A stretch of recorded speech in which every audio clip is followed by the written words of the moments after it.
POV. You're building strength in complete isolation. Nobody sees you yet. That's the point.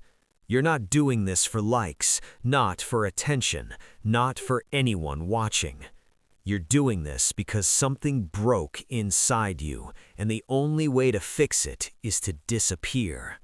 This is every level of building yourself in the dark. Level 1. The decision. The basement, 11:47 p.m. Your city is asleep. The ceiling is low, the walls are bare, there's a cracked mirror leaning against the concrete block. You drag it upright. You look at yourself for the first time in months. Not a glance, not a bathroom mirror passing. You actually look. You don't like what you see. Good. That's the fuel. You've got one dumbbell, 35 pounds. You found it under the stairs.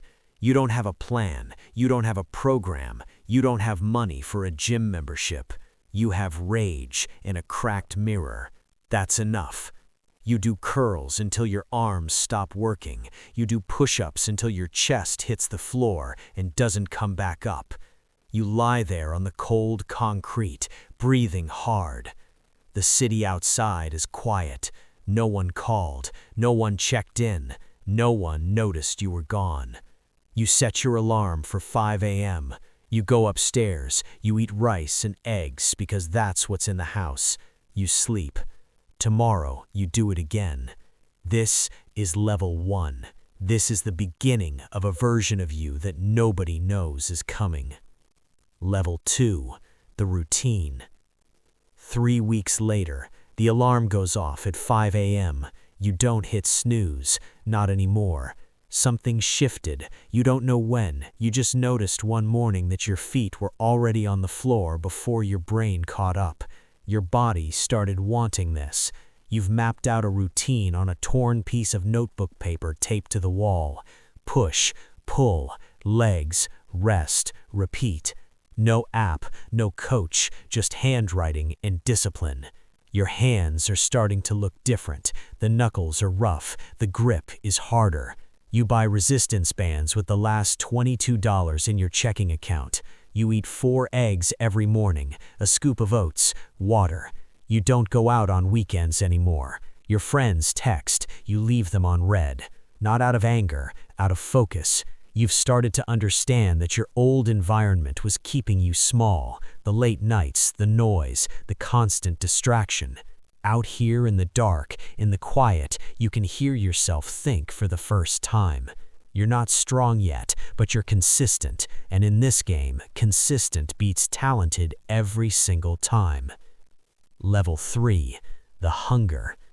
6 weeks in, something changed and you can't explain it. You wake up at 4:45 now, before the alarm. You're not tired, you're hungry. Not for food, for more. You start reading everything: biomechanics, progressive overload, recovery windows. You watch training clips with the sound off at midnight so you don't wake anyone up. You start tracking your lifts in a composition notebook, every rep, every weight, every day. You bought a pull-up bar for the door frame, $38. You skipped lunch for a week to afford it. First day, you could do 3 pull-ups. By the end of the week, you're hitting 8. By the end of the month, you're doing them weighted. People at work start noticing something. They can't name it. It's not the muscle yet. It's the posture, the way you walk into a room now, the way you don't look at the floor anymore. Someone asks if you've been working out. You say, no. You don't know why. It just felt right to keep it private. This thing you're building, it's yours. The second you explain it to someone, it starts belonging to their opinion. You keep your mouth shut. You keep lifting. Level 4. The compound. Month 3.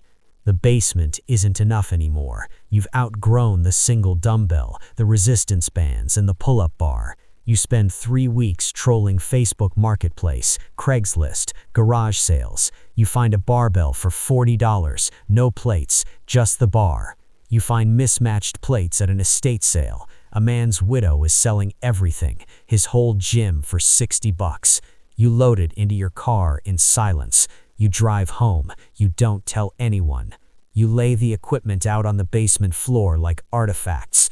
A barbell, plates, a beat-up adjustable bench, a squat rack with a weld that's slightly crooked. You built a gym for $100. You step back and look at it. For the first time, you feel something that isn't anger. You feel pride. Training shifts now. Compound movements, squat, deadlift, bench, overhead press.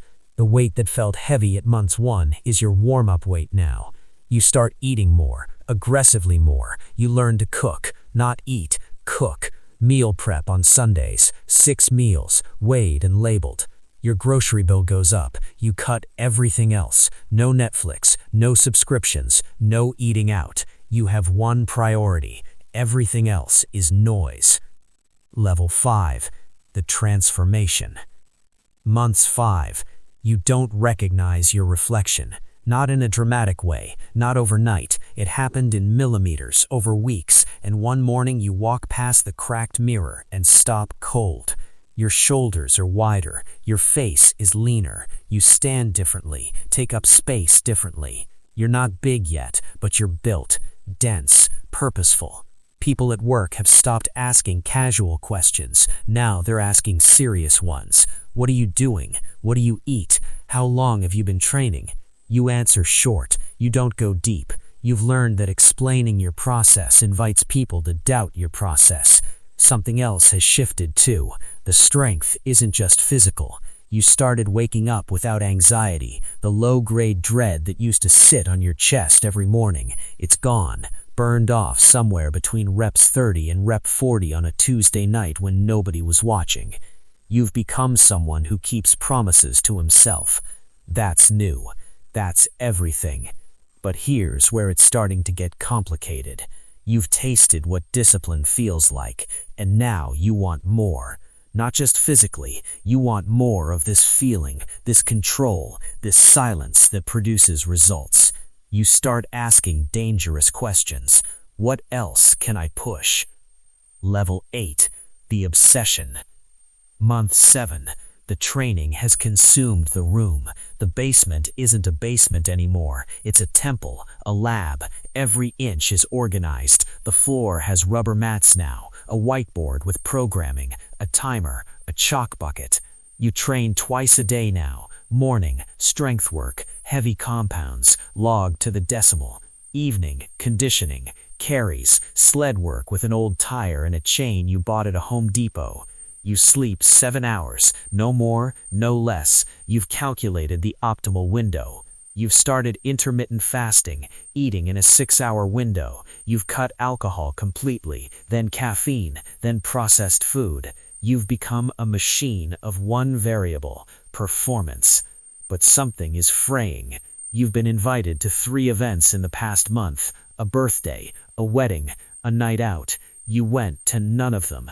Not because you were training, because the idea of breaking the schedule, even once, filled you with a specific, quiet dread. That dread should be a signal. You ignore it. You add another training session. Your body is performing at a level that felt impossible in level 1, but there is a cost building somewhere that you haven't invoiced yet. Level 8, the peak. Month 9, you are the strongest you have ever been. Objectively, the numbers don't lie, the mirror doesn't lie, the way strangers look at you in a parking lot doesn't lie. You started a private log, not social media, a private document, photos, measurements, lifts. For you, only you. One night you look back at the level 1 photo, you almost don't believe it. The person in that photo looks like they're disappearing, shoulders rounded, eyes down, like someone practicing how to take up less space. And now, you stare at that comparison for a long time.